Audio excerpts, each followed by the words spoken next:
नमस्कार. मी श्री अतुल दौंडकर, भैरवनाथ विद्यालय, वाकीबुद्रुक.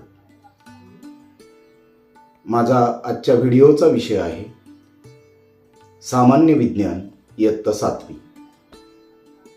घटक पेशी रचना व सूक्ष्मजीव. उपघटक पचन संस्था. खाल्लेल्या अन्नाचं रूपांतर विद्राव्य घटकात होणं आणि ते पुन्हा रक्तात मिसळणं या क्रियेला शास्त्रीय भाषेमध्ये अन्नपचन असं म्हटलं जातं. अन्नपचनामध्ये अन्ननलिका, पाचक ग्रंथी यांचा समावेश होतो. अन्ननलिकेची एकूण लांबी सुमारे 9 मीटर इतकी असते, ज्याच्यामध्ये प्रामुख्याने तोंड, ग्रसनी, जठर, लहान आतडे, मोठे आतडे, यकृत, स्वादुपिंड यासारख्या घटकांचा समावेश केला जातो. प्रामुख्याने यामध्ये लाळग्रंथी, यकृत आणि स्वादुपिंड ह्या पाचक ग्रंथी म्हणून अन्ननलिकेशी ठराविक ठिकाणी जोडलेल्या आपल्याला पाहायला मिळतात. अन्नपचनाची जी प्रक्रिया आहे, या प्रक्रियेमध्ये ज्या अवयवाची सगळ्यात महत्त्वपूर्ण भूमिका आहे ते म्हणजे दात. अन्नपचनाची सुरुवात मुखातील दातांच्या कार्यापासून सुरुवात होत असते. दातांमध्ये सुळे, दाढा, उपदाढा असे दातांचे प्रकार पडतात. त्याच्यावर ॲनिमल नावाचं कठीण पदार्थाचं आवरण असतं, जे कॅल्शियमच्या क्षारापासून बनवलेलं असतं. त्यानंतरचा जो प्रामुख्याने पचनसंस्थेमधला घटक येतो तो म्हणजे लाळ. लाळ जी आहे यामध्ये टायली, ज्याला अमायलेज असं संबोधलं जातं, या नावाचं बीकर त्या लाळेमध्ये असतं, जे पचनाची प्रक्रिया सुलभ करण्यासाठी अन्नात मिसळणं अत्यंत गरजेचं असतं. थोडक्यात पचनसंस्थेचा जर आपण आढावा घेतला तर त्यात वेगवेगळ्या अवयवांचा जो समावेश केलेला आहे त्याची सुरुवात तोंडापासून होते. तोंडात अन्नाचा घास घेतल्यापासून त्याच्या पचनक्रियेला जी सुरुवात होते ती दातांच्या मदतीने सुरुवात होते, ज्यामध्ये दातांच्या साह्याने अन्न चावले जाते, त्याचे बारीक बारीक तुकडे केले जातात.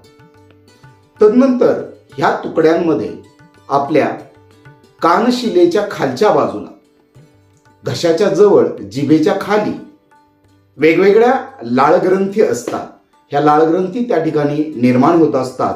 तिथून त्या अन्ननलिकेच्या माध्यमातून तोंडामध्ये येतात. ज्यावेळेस आपण चावण्याची प्रक्रिया सुरू करतो त्याच वेळेस ती लाळ अन्न घटकांमध्ये मिसळली जाते. आता अन्न घटकांमध्ये मिसळलेली लाळ पुढे अन्ननलिकेमध्ये ढकलली जाते.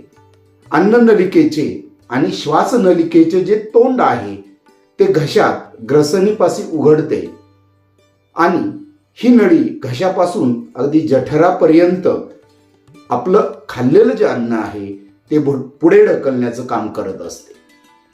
यानंतर सगळ्यात महत्त्वपूर्ण भूमिका बजावतो तो म्हणजे स्वादुपिंड. स्वादुपिंडातून स्वादुरस स्रवतो. त्यात अनेक प्रकारची विकर आपल्याला पाहायला मिळतात. जी पाचक विकर म्हणून आपण ज्यांना संबोधतो, अन्नामध्ये ती मिसळण्याचं काम स्वादुपिंडाच्या माध्यमातून केलं जातं. त्याचबरोबर दुसरा महत्त्वाचा विकरांच्या संदर्भातला घटक येतो तो म्हणजे यकृत. यकृतामध्ये सुद्धा ही एक मोठ्या प्रकारची ग्रंथी आहे. यामध्ये भरपूर प्रमाणावर रक्तपुरवठा या यकृताच्या माध्यमातून होत असतो. यकृताचे मुख्य कार्य जर आपण पाहिलं तर ग्लुकोजचा साठा करणं हे यकृताचं प्रमुख कार्य आहे. यकृताने स्रवलेले जे पित्तरस आहे तो त्या यकृतात साठवला जातो आणि हा पित्तरस सर्वात प्रथम लहान आतड्यामध्ये प्रवेश करतो. लहान आतड्यात हा पित्तरस आल्यानंतर अन्नामध्ये तो मिसळला गेल्यामुळे पचनाची प्रक्रिया बऱ्याच प्रमाणावर सुलभ होत असते. स्निग्धांध पदार्थ जे आहे यांना पचनास पित्तरसामुळे मोठ्या प्रमाणावर मदत होत असते. असे पित्तरस निर्माण होण्याची क्षमता यकृतामध्ये आहे. त्याचबरोबर आपल्या पचनाच्या प्रक्रियेमधला सगळ्यात महत्वपूर्ण अवयव तो म्हणजे जठर. अन्न नलिकेच्या मोठ्या पिशवीसारख्या भागाला आपण जठर असं संबोधतो. जठरामध्ये जठर ग्रंथी या ग्रंथी कार्यरत असतात, ज्यांच्यामधून जाठर रस स्रवला जातो. जठरात असलेले जे अन्न आहे, जसं आपण मिक्सरमध्ये पदार्थ घुसळतो, अगदी त्याच पद्धतीने जठरामध्ये जठर रसाबरोबर अन्न घुसळलं जातं. ज्या जठर रसामध्ये सगळ्यात महत्वाचं म्हणजे हायड्रोक्लोरिक आम्ल असतं. त्याचबरोबर पेप्सिन आणि म्युकस यांसारखे घटक जठर रसामध्ये असतात आणि हे तिन्ही घटक मिळून आपल्या अन्न पदार्थाला आम्लधर्मी बनवण्याचं कामकाज करत असतात. जठरामध्ये प्रामुख्यानं प्रथिनांचं विघटन हे प्रामुख्याने केलं जातं. खाल्लेल्या अन्नात जठरातील पाचकरस मिसळून तयार झालेले जे पातळ मिश्रण आहे ते लहान आतड्यात पुढे ढकललं जातं. आता यामध्ये दोन महत्वाचे आतडे आपल्या पचन संस्थेमध्ये कार्यरत असतात. अत्यंत महत्वाचे अवयव आहे. यामध्ये लहान आतडं हा जो भाग आहे हा साधारणतः आपण जर विचारात घेतला तर याची लांबी 6 मीटर लांब आहे. येथे प्रामुख्याने अन्नपचन जे आहे त्याची प्रक्रिया मोठ्या प्रमाणावर होत असते, ज्यामध्ये सर्वात पहिल्यांदा अन्नाचं पचन होत असताना शोषण करण्याची प्रक्रिया लहान आतड्यात केली जाते. लहान आतड्यामध्ये सुद्धा 3 पाचकरस असतात, ज्या पाचकरसाच्या माध्यमातून अन्न पचनातून ते पदार्थामध्ये मिसळले जातात आणि अन्नातले विविध प्रकारचे जे घटक आहेत ते शोषणाचं कामकाज लहान आतड्याच्या माध्यमातून केलं जातं.